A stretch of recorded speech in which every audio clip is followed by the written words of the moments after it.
What's up, gentlemen? Welcome to the Dad Edge podcast. I'm Larry Hagner, your host and founder of this podcast, this show, and movement. Today, I'm sorry to say, I'm not sorry. It's just going to be me today.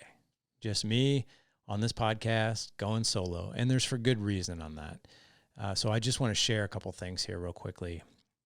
Number one, my wife and I and our whole family just got back from a trip to Hawaii. Now, no one in our family had been to Hawaii, but we went there for a very specific reason. Number one, it was on our bucket list to travel there as a family. We saved for about 2 years to go. And most importantly, it is Jessica and it's our 20-year anniversary this year.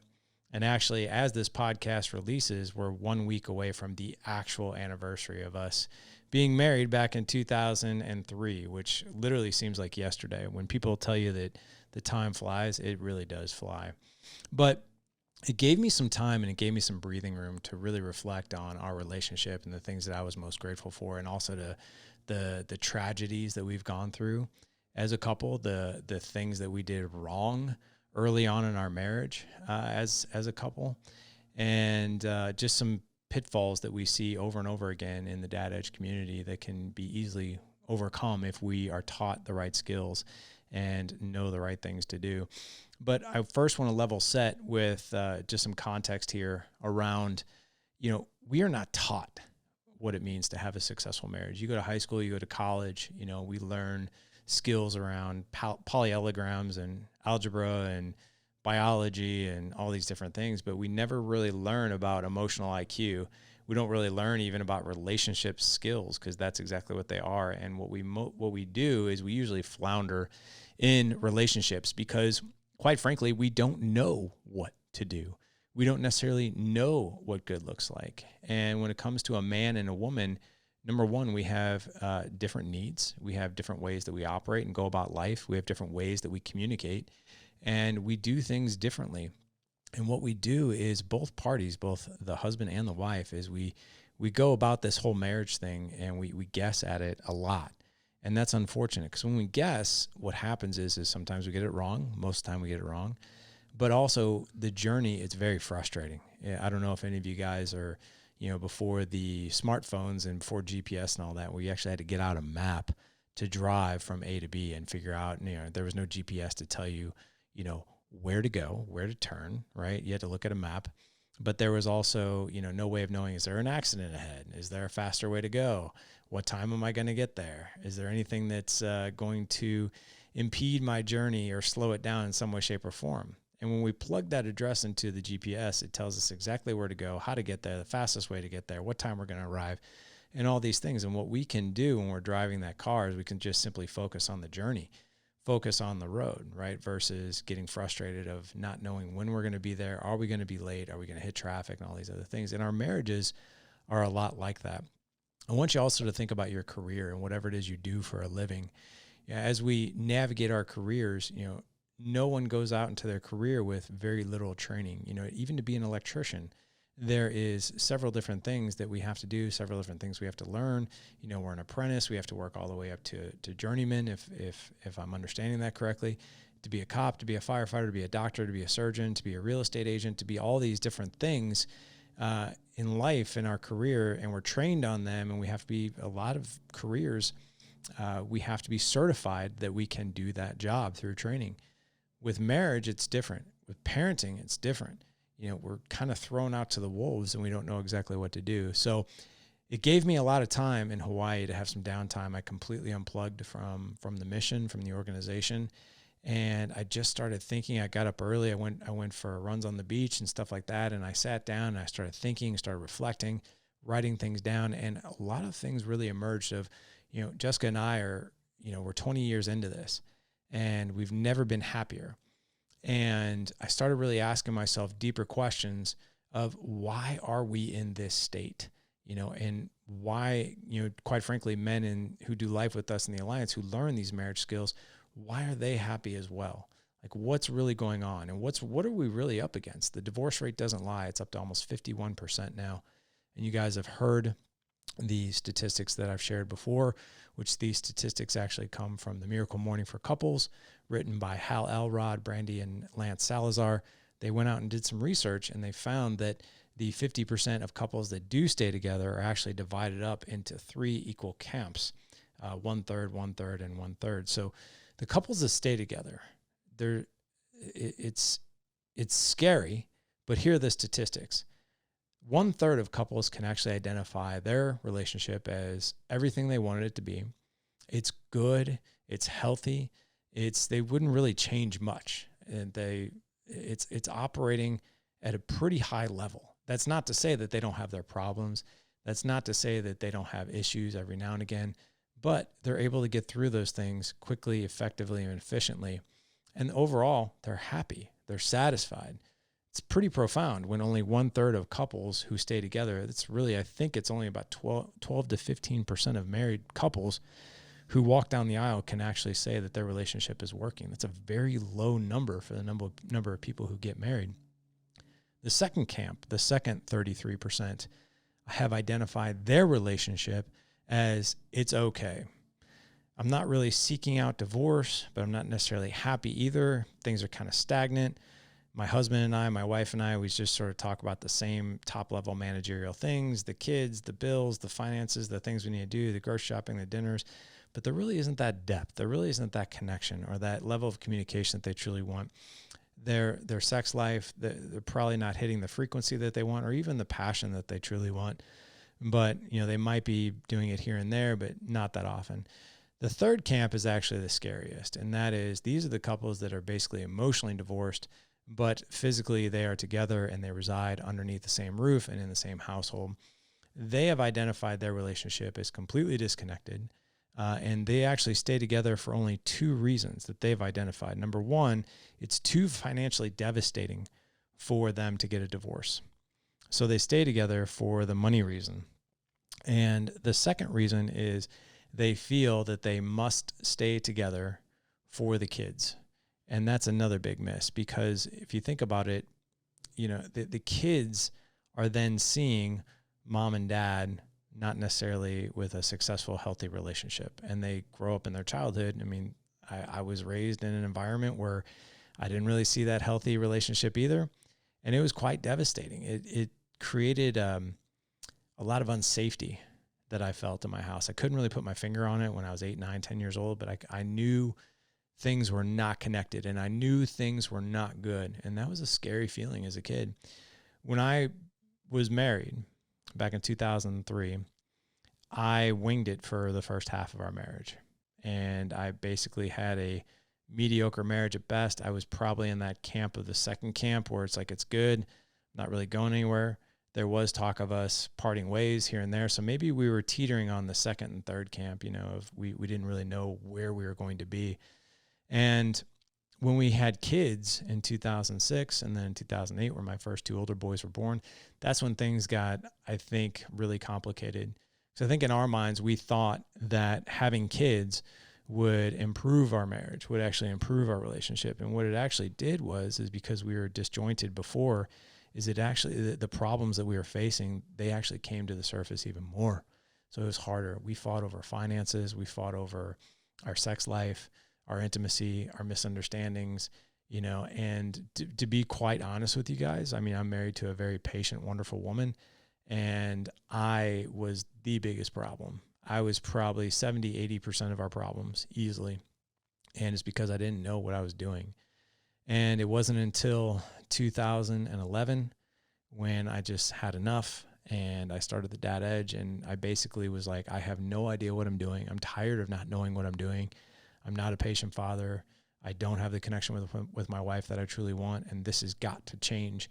And I started doing a ton of research, and what I found is there wasn't a whole lot of research out there, at least for men anyway. Tons for women, not a lot for men, but not a lot of research out there. So that's why I started Dad Edge. And to be quite honest with you guys, it was a learning community, a learning platform, student, right? And that's the way it has been, and that's the way, quite frankly, it always will be. I've definitely have learned a thing or two over the past decade, but I will never say that I'm the end all be all and I know everything, because I am learning something new every single day. But going back to my story with, this trip that we took as a family in Hawaii, I really whittled it down to some things that we have done as a couple and things that we've had to really learn the hard way. And I've got a list of 10 different things that I think you in the audience will definitely glean from. These were lessons that were very, very hard for me to learn. But when I share them, I kind of shook my head and I'm like, God bless, these were so hard for me to learn. But for some reason, like as I look at them now, they're now easier because I know what to do now. So lesson number 1 is this. Communication is key. Now, everyone knows that, but a lot of us will stop there. But successful marriages are built on open and honest communication and being able to express our thoughts and our feelings and our concerns in a respectful manner that actually fosters the other side, her or me, right, to be more understanding, and it actually creates more intimacy between us. Now, I'll share with you, you've heard me talk about this on the podcast before, but her needs are different than mine, right? And my needs are different than hers. So a man's need is to be respected, appreciated, and validated. Respect and appreciation are super important to us as men.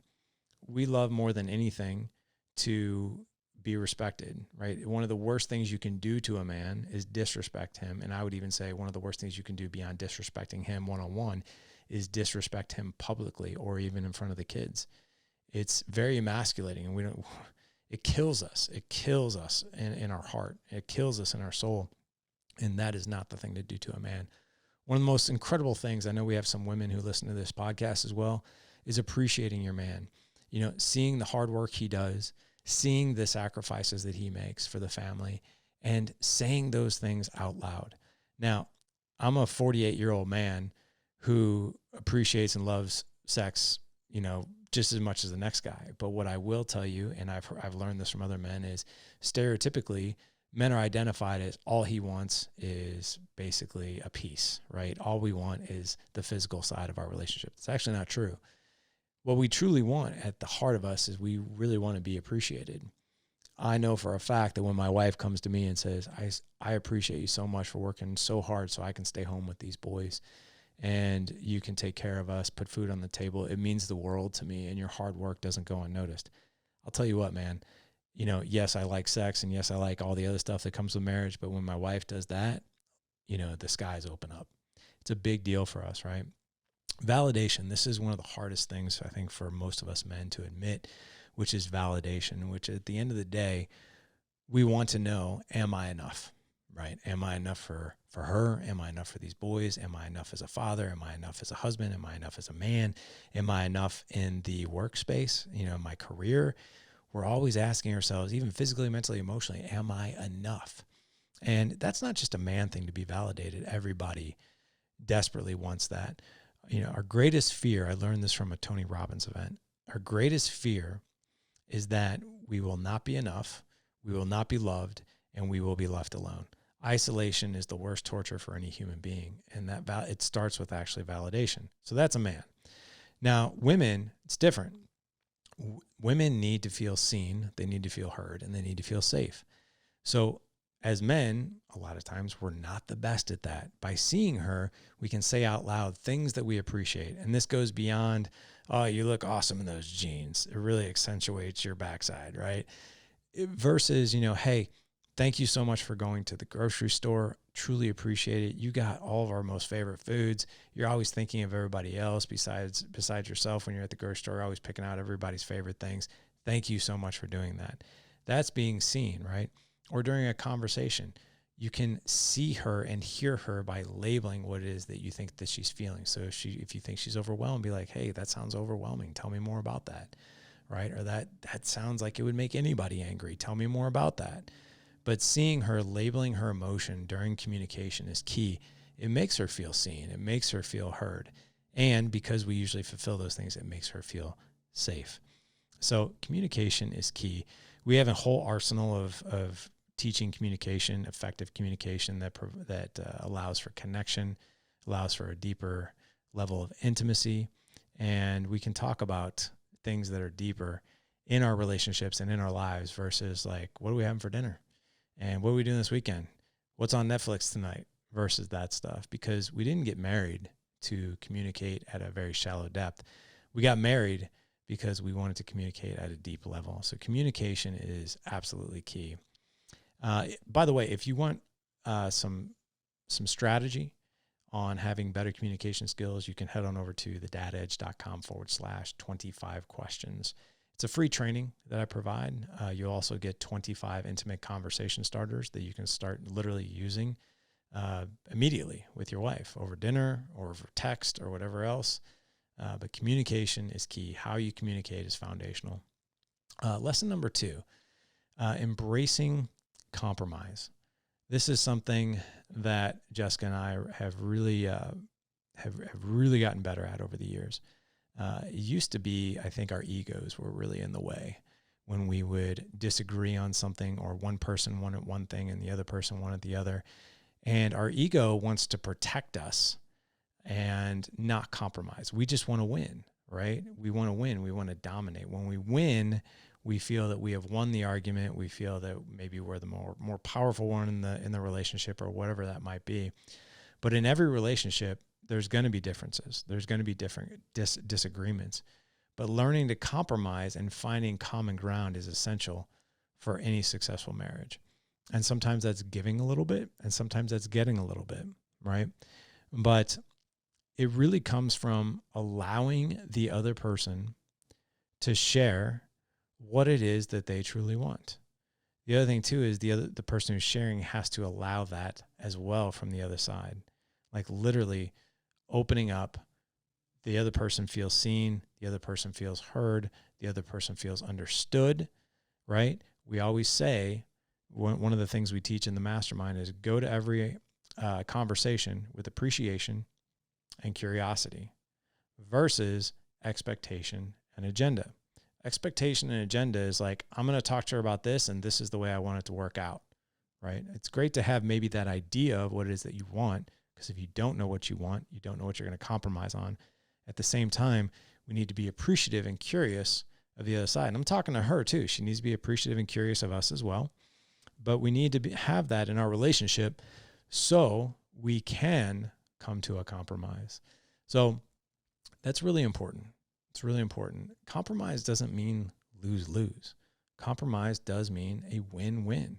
Both sides get something of what they want, right? So embracing compromise. The third lesson is this: active listening. Now, this one is, we can go way down the rabbit hole with this one. When I say active listening, it truly means hearing and understanding our wife's perspective, and her hearing and understanding ours. It involves giving the other person your full attention. Now, let me give you guys a way to do this better. Most of the time, when I'm working with a brand new client or I'm facilitating one of our mastermind calls, when I say active listening, I've asked the men who are new to the group, like, what does it mean to be an active listener? It means, and some guys will say, it means that I'm listening to every word that she's saying. And then I challenge that with like, okay, well, what are you doing with those words? Are you hanging on every word because it's the words? Or are you hanging on every word because you're trying to do something with the words? And usually what I'll see is deer in the headlights a little bit. They don't know exactly what I'm going for, but this is a great lesson.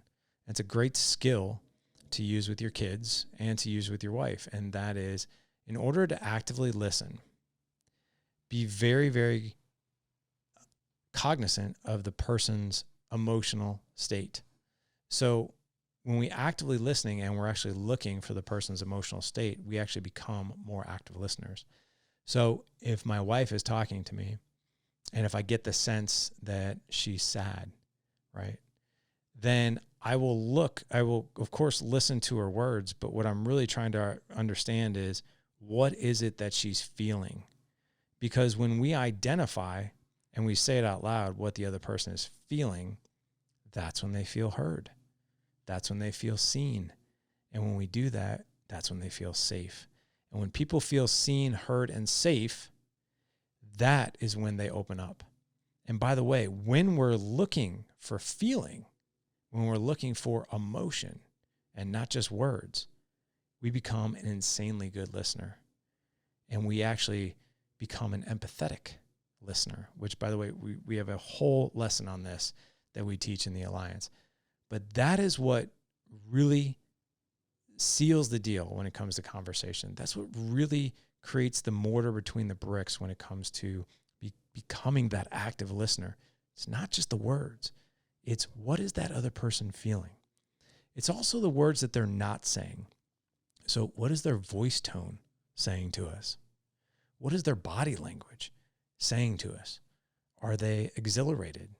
Like, are they on cloud nine? Something huge has happened, right? Their voice is really, really high, and they have this huge open body language, and they're really excited to talk to us, and they're talking really, really fast, right? That's a great opportunity to be like, oh my gosh, you look like you feel amazing. That must feel amazing. Tell me more about that.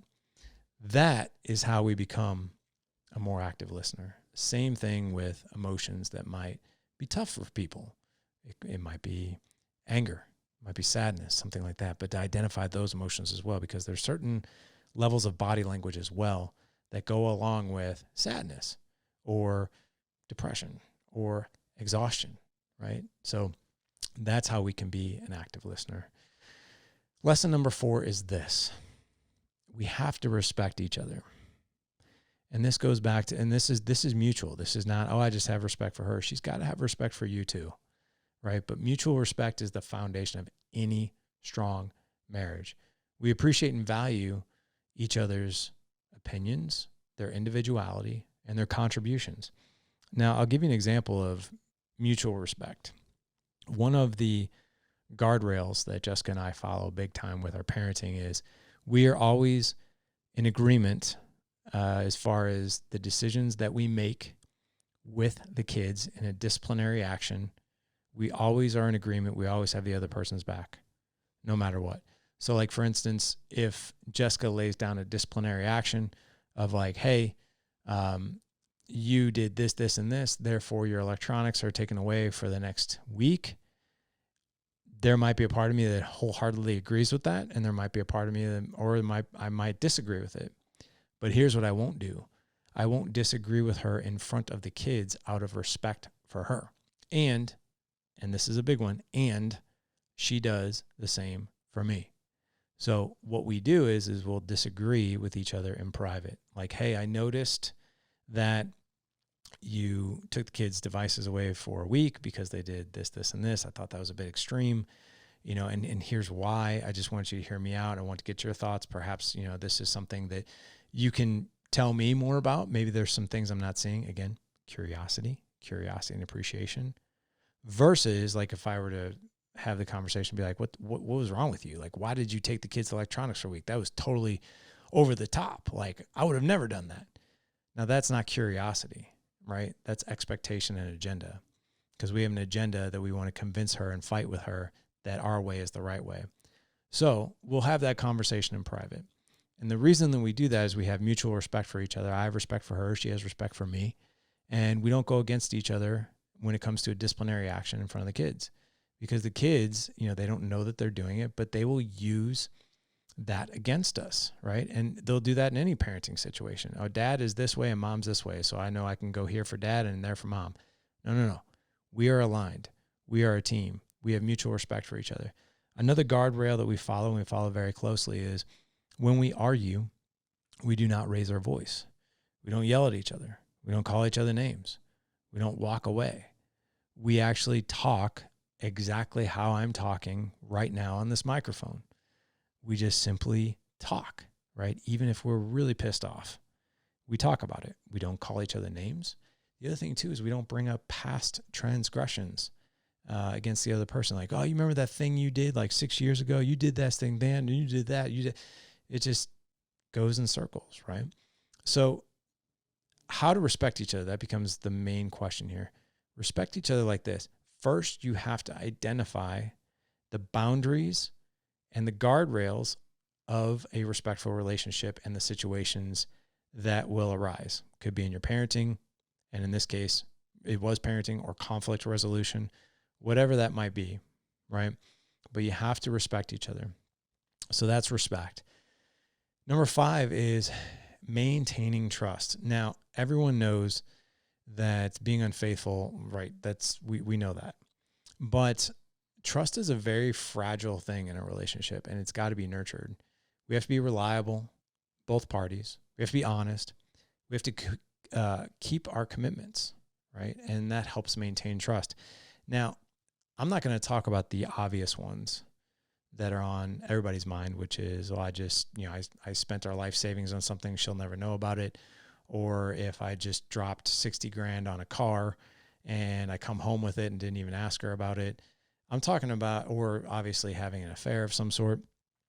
I'm talking about the things of like, hey, I'm going to the grocery store. Here's my list of 10 things. Do you have anything to add to it? Yeah, I want to add these other 5. You go to the grocery store with 15 things. You come home with 13 things because you forgot or you overlooked it. Now, I will tell you, I'm notorious for that. And it's not good, right? I have to be the one who is true to my word, and so does she, right? I have to be the one. If you send me to the grocery store with 15 things, I'm coming home with 15 things, most likely 20, because I've found some other things that look good. But I came home with those 15 things. If I said I was going to be home at 5, I'm at home by 5. I'm not home by 5:15 without a text message or a call or anything like that. That goes back to respect, right, as well. I respect you enough to tell you that I am not going to be home on time, and I'm not going to be true to my word, but I'm being true to my word and being respectful by telling you I'm not going to be home on time. So making sure that we maintain trust, but I encourage all of us to look out for the small things, the very, very small things. If you told your wife, hey, I'm going to throw the laundry that's in the washer in the dryer before I leave for work, and we don't do it, it's actually a break of trust, right? Same goes for her. It's the same thing. Hey, I'm gonna cut the grass on Saturday. Just want to let you know. And we don't do it, and we don't even communicate it. It's a break of trust. Believe it or not, it seems minor, but it's these little micro fractures of trust that make the foundation crack and break, and we don't want that. So that's trust. Supporting each other's goals. Now, in a relationship, you are a unit, right? You're a team, and we are together. We're a couple, but we're also individuals, right? So there are things that my wife wants to pursue. There are things that I want to pursue, and we have to become the other person's biggest cheerleader, quite frankly. So my wife wants to actually start a business and do some interior decor, and she's really excited about it, right? Now, there's a part of me that's like, man, how in the world are we going to have time for this? But that's not the question that I need to lead with. The question is how can I support her, right? Or my wife, years and years ago, she trained for a marathon. Now, that was a big one, right? That's a big time commitment. And obviously, there's some sacrifice that goes along with that. So how can I support her and cheer her on while she does this? Because she's an individual, just like I am. My wife has been great about being my biggest cheerleader. I wouldn't be doing Dad Edge without her support. She is the most unbelievable supportive woman. She supported Mason and I, my 15-year-old, last year when we did a bodybuilding show together. She was patient. She helped us with our meal prep. She gave us that time in the gym that we so desperately needed and away from the house while she took care of the other 3 kids. So being supportive of each other's goals is key, because not only are we a couple, but we are also individuals with our own goals, with our own lives to live as well. And we've got to be that team that when the other person feels inspired or wants to do something big, man, we've got a tremendous opportunity to support them. Never pass up an opportunity to support your wife in an individual goal, and, vice versa as well. The other thing too, okay, so that's supporting each other's goals. The other one too is, this is tough for men, but embrace authenticity and vulnerability. And being vulnerable with each other creates deep emotional connections. This is sharing big, audacious goals. This is sharing fears. This is sharing insecurities, maybe even trauma, things that we don't even like to say out loud. Some things that we don't even like to say internally or quietly to ourselves. Excuse me, but being able to bring her into that world. And this is a tough one. This is a real tough one for us guys. But what I will tell you is that it's pivotal. It's pivotal for our relationship. And I'll give you guys a quick story and example here. And where I almost lost my wife 6 years ago, and I didn't even know it. I actually thought I was protecting her because I was protecting my own vulnerability. And back in 2017, many of you know this, some of you don't, but I went through a horrific situation where I just didn't sleep for 33 days. I slept for an hour and a half, 2 hours a night. If I got lucky, some nights 3 hours, but it was horrible, absolutely horrible. And I would go to bed at around 10 or 11. I'd wake up at midnight, 1 o'clock, and I was awake for the night. And there's nothing freakier and when you're trying to sleep and you are just laying there with your thoughts staring at the ceiling or the window and you just can't get to sleep. And 33 days of that landed me with serious health complications in the hospital, along with lost about 30 pounds. I just couldn't even bring myself to eat. I felt so physically ill from it. And what happened is after that whole situation was over, I didn't know it at the time, but I had developed PTSD because of the situation. I had to go through 8 months of counseling to navigate my way through it. And what I was harboring and keeping from my wife is how much that situation really tore me up and how much anxiety that I actually felt every night I went to sleep for about 8 months. And I would get distant. I'd kind of get cold. And I didn't want to let her know like how much anxiety and stress I was harboring and trying to get through, because quite frankly, I didn't want to scare her. And I also didn't want to be the guy who felt like I was being weak, right? So I wasn't letting her into those vulnerable moments, that vulnerable season that I was in. And she sat me down one day, and this scared the crap out of me. But my wife sat me down one day and she's like, I just want to let you know that you're losing me. And I was floored. Guys, when I say I was floored, I was floored. I did not, it was almost like a bomb had just went off in the room. And I was like, what do you mean? And she's like, you're not the man that I knew. And you're not the man that I know you can be. And every time I ask you what's going on, you give me fine, I'm good, I don't want to talk about it, I'll get through it, kind of like leave me alone. And you're killing me. You are absolutely killing me and our relationship, and you won't let me in. I just want to be let in. And I was like, and I told her, I was like, I don't want to let you into this. This is going to scare the crap out of you where my head's at right now. Like, I'm a mess right now. And my wife said something to me that was one of the most encouraging things I think I had heard in a long time. And that is, we're a team. You're my king. I'm your queen. And every now and again, we have to go to battle and defend the kingdom, no matter what the enemy is. And if you won't allow me to be your badass queen, that's a problem, because I don't feel like I'm pulling my weight, and you're not letting me into the battle plan to even let me know what we're up against here. And what that's causing is me questioning why I'm here, and you being so distant and cold from me. I don't feel that we're connected. And I had to learn that one the hard way, because I've always just been more stoic when it's come to things like that. And I had to learn the hard way, almost losing her, that I had to let her in. And there's this really cool, I think Marvel comic cartoon that you can find it online. But it's this incredible cartoon of Wonder Woman who's got Superman up over her shoulders, and she's carrying him through like this burning debris.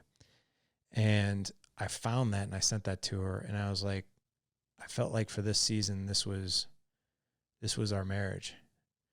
And it gave me a whole new respect for her. And I ended up opening up the floodgates. I let her into everything that was going on. And guess what?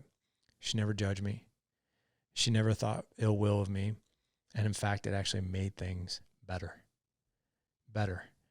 And I would have never guessed that. So if you're if you find yourself going through a season of challenge and you're giving your wife that I'm fine, I'm good, let me handle it, whatever, because you don't want to let her in, you're afraid you're going to scare her, you're going to overwhelm her, that you're the man, that you don't have it, that queen under your roof wants to do battle with you.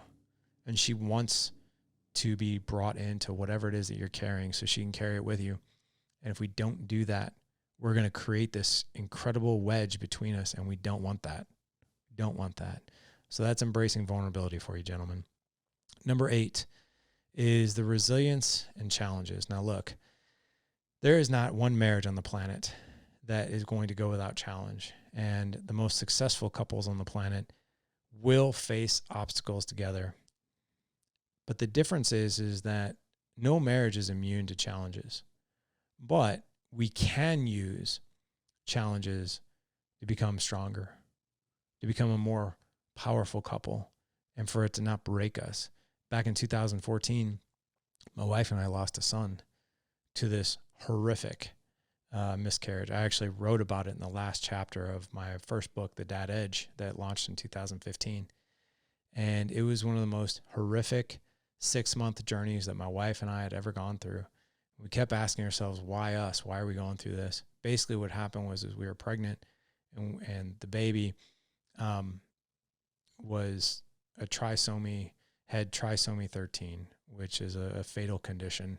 And basically babies who don't make it to the delivery will be miscarried, and babies that do make it to full term will usually pass away within a day. And that was horrible, to say the least, for us to go through. And when we were going through it,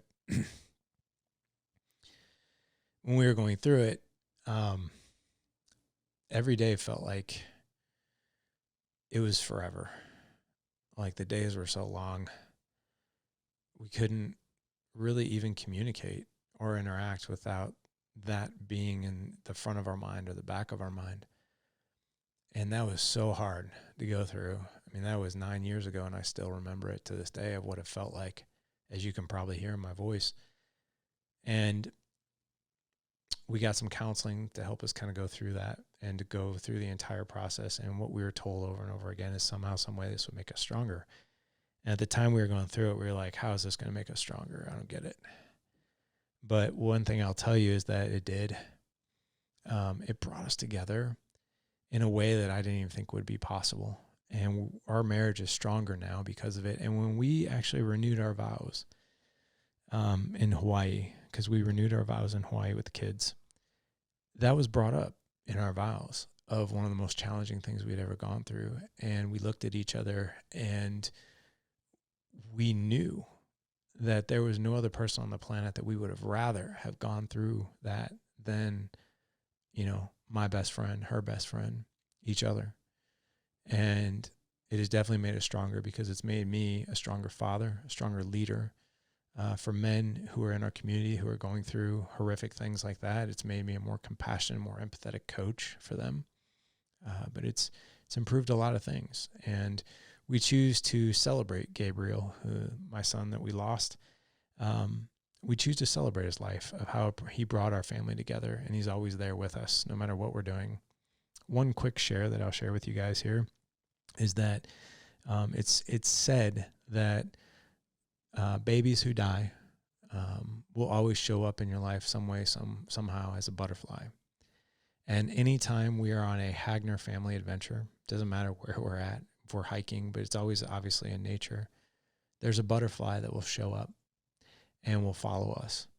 There was one adventure we went on where we came to the bank of this river, and there probably was 50 butterflies just swirling around like in this like almost butterfly tornado. It freaked out my 9-year-old, who was 5 at the time, like completely freaked him out. But I've got this incredible video of these butterflies just twirling like around my wife and all of us. And I was like, oh my God.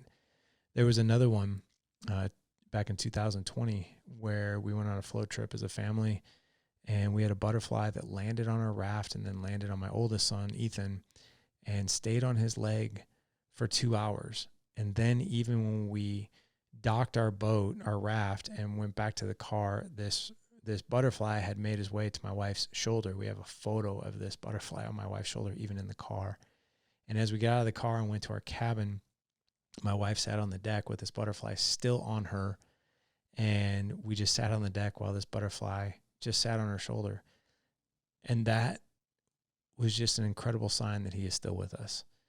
And we've seen that kind of thing over and over. Those were the most extreme situations, like the ones that really were magical for us. But every time we're out, there's always a butterfly that just hangs around us. It's just unbelievable. So that's resilience and challenges. If you're going through a season of challenge right now, what I encourage you to do and think about is to embrace it. Embrace it. Believe it or not, it will make you stronger as long as you get through it. So that's number 8. Number 9 is celebrating the small things. You know, in our society, we're always focusing on the big things to celebrate. We're always focusing on the monumental things. It's actually appreciating the small victories and expressing gratitude, you know, for ourselves and others in our family. I'll share something that that I've been doing now for about the past 4 months, and I've been doing this every single night. I do some journaling, and I do it in the morning, but I find it very difficult for me to journal in the evening.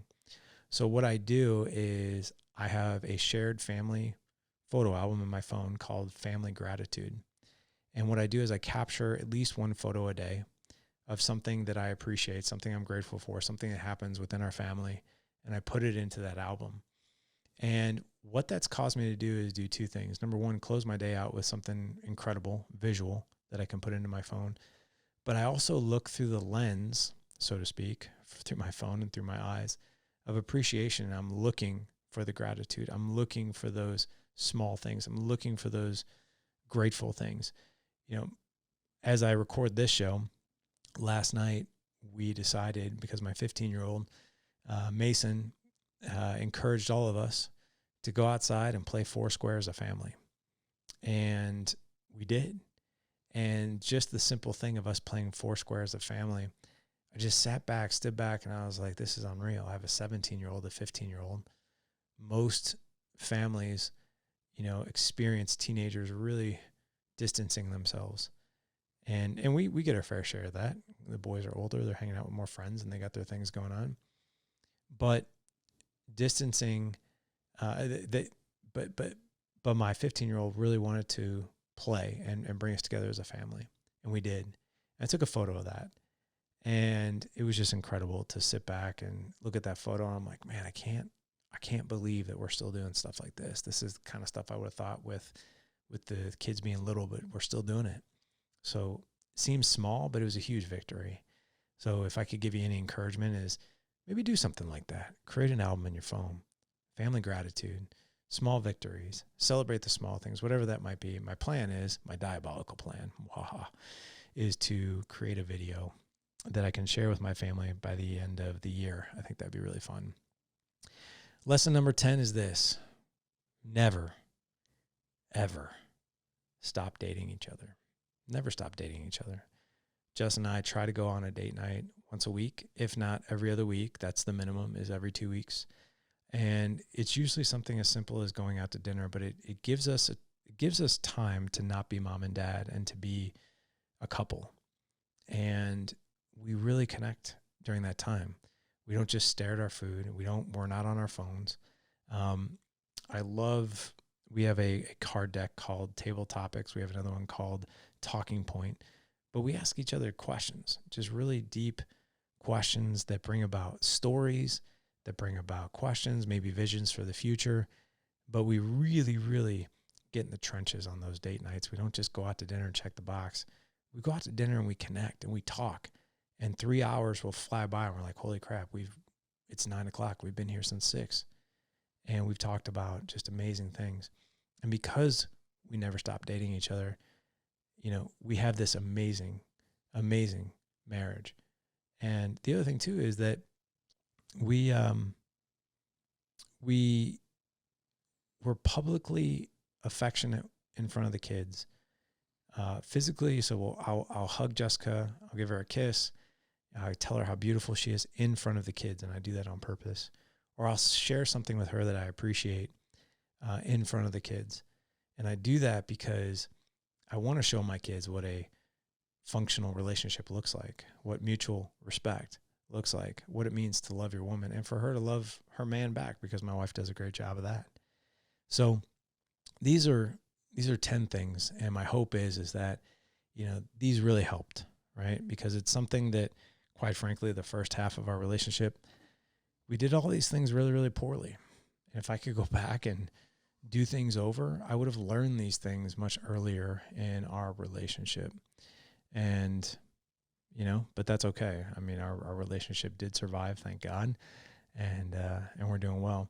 The thing I encourage you guys to think about, though, is that, these are skills, and these are things that we learn as a human being, right? We're not taught these things. Most of these things do not come naturally. And we'll go out and learn a new skill in anything, but we won't. It's not nearly as joyful. It's not nearly as satisfactory as if we learn something, implement it, and then do it because we're confident. That's the biggest thing, is we're confident in it because we know what to do, when to do it, how to do it. That's what brings confidence, right? And also executing and doing those things, right, brings about confidence. So if you guys want to learn more about this, if you are not in the Dad Edge Alliance Mastermind, this is just a scratch of the surface of some of the things that we teach in that mastermind. We have a great 3-month kickstart program in the Alliance. We call it the Dojo. And we call it the Dojo because that's where you learn, right? Learn how to, quote unquote, roll as a husband and father. We teach you a lot of these skills to create that extraordinary marriage that you truly want. And I've been on both sides of it. I've been on the good side and the side where I didn't know if we were going to make it. So I know where you're at no matter what, whether you're on one side or the other or somewhere in between. I've been there, all 3 places. If you guys want to jump into that, I highly encourage you not to wait. Your best life, your best marriage is just waiting for you. Head on over to thedadedge.com/alliance. Fill out an application, meet with somebody on our team. If it's a fit, you join. After you join, engage, learn, implement, and that's when the enjoyment comes. All right, gentlemen, I'm out of here. Thank you so much for listening today. Check out Monday. It's going to be a fun show. Take care.